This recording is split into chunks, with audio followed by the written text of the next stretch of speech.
जय श्रीराम मित्रांनो, आपले एसवीएस जीके मराठी मध्ये मनपूर्वक स्वागत आहे। आज आपण रामायणावरील अतिशय महत्त्वाचे, रंजक आणि ज्ञानवर्धक प्रश्नोत्तरे जाणून घेणार आहोत। तुम्हाला किती उत्तरे माहित आहेत ते तपासून पहा, त्यामुळे व्हिडिओ शेवटपर्यंत नक्की पहा। चला तर मग सुरू करूया। आजचा पहिला प्रश्न आहे, माता सीतेचा जन्म कधी झाला होता? ऑप्शन ए चैत्र शुक्ल नवमी, ऑप्शन बी वैशाख शुक्ल नवमी, ऑप्शन सी आषाढ पौर्णिमा, ऑप्शन डी कार्तिक शुक्ल एकादशी।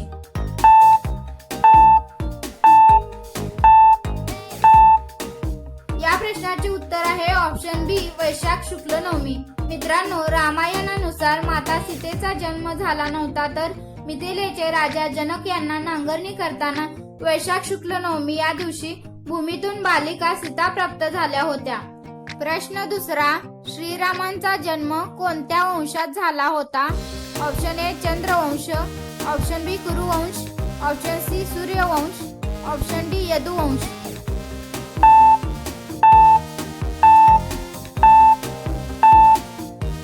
या प्रश्नाचे उत्तर आहे ऑप्शन सी सूर्यवंश।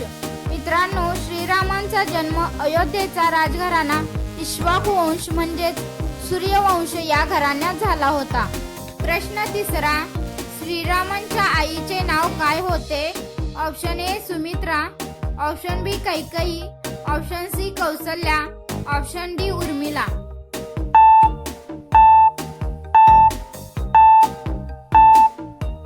या प्रश्नाचे उत्तर आहे ऑप्शन सी कौसल्या। मित्रांनो, श्रीराम हे राजा दशरथ आणि त्यांची ज्येष्ठ राणी कौसल्या यांचे पुत्र होते। प्रश्न चौथा, रावणाचा असा कोणता भाऊ होता जो श्रीरामांचा सहयोगी बनला? Option A Kumbhakarna, option B Meghnad, option C Vibhishan, option D Atikaya.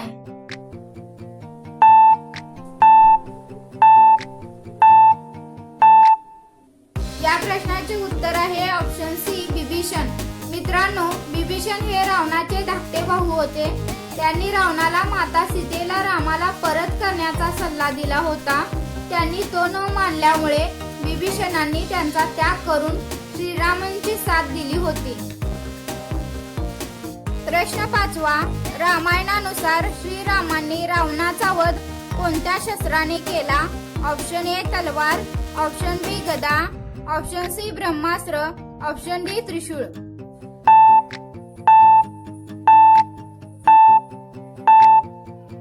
या प्रश्नाचे उत्तर आहे ऑप्शन सी ब्रह्मास्त्र। मित्रांनो, श्रीरामांनी अंतिम युद्धात रावणाचा वध ब्रह्मास्त्राने अत्यंत दिव्य आणि प्रभावशाली या शस्त्राने केल्याचे वर्णन वाल्मिकी रामायण मध्ये आहे। प्रश्न सहावा, श्रीरामांना वनवास कोणाच्या सांगण्यावरून मिळाला होता? Option A Kausalya, option B Sumitra, option C Kaikeyi, option D Manthara.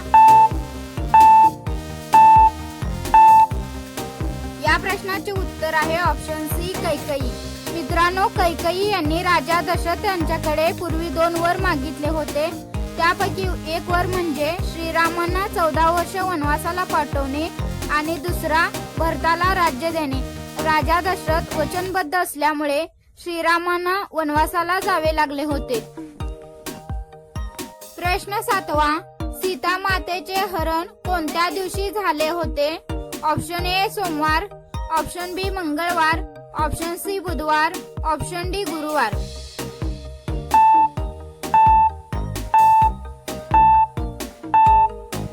या प्रश्नाचे उत्तर आहे ऑप्शन बी मंगळवार। मित्रांनो, सीता मातेचे हरण फाल्गुन महिन्यात मंगळवारी झाले होते।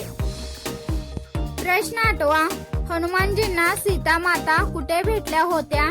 Option A Chitrakoot, option B Ashok Vatika, option C Panchavati, option D Ayodhya.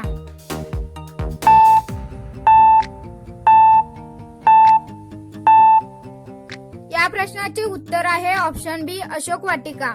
मित्रांनो, हनुमानजी लंकेत गेल्यानंतर त्यांना सीता माता अशोक वाटिकेत सापडल्या।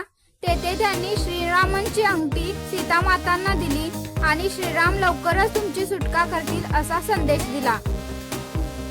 प्रश्न नववा, रामायणात समुद्रावर पूल कोणी बांधला होता?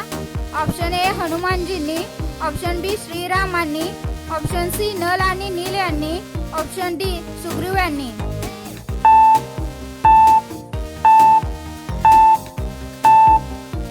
या प्रश्नाचे उत्तर आहे ऑप्शन सी नल आणि नील यांनी.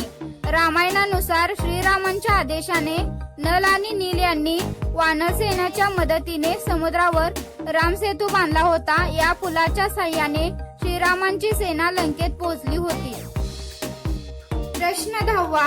रामायणानुसार सीता मातेची अग्निपरीक्षा कधी झाली होती? ऑप्शन ए वनवासाला जाण्यापूर्वी, ऑप्शन बी रावणाने सीतेचे हरण करण्यापूर्वी, ऑप्शन सी रावणाचा वध झाल्यानंतर, ऑप्शन डी अयोध्येत राज्याभिषेकानंतर.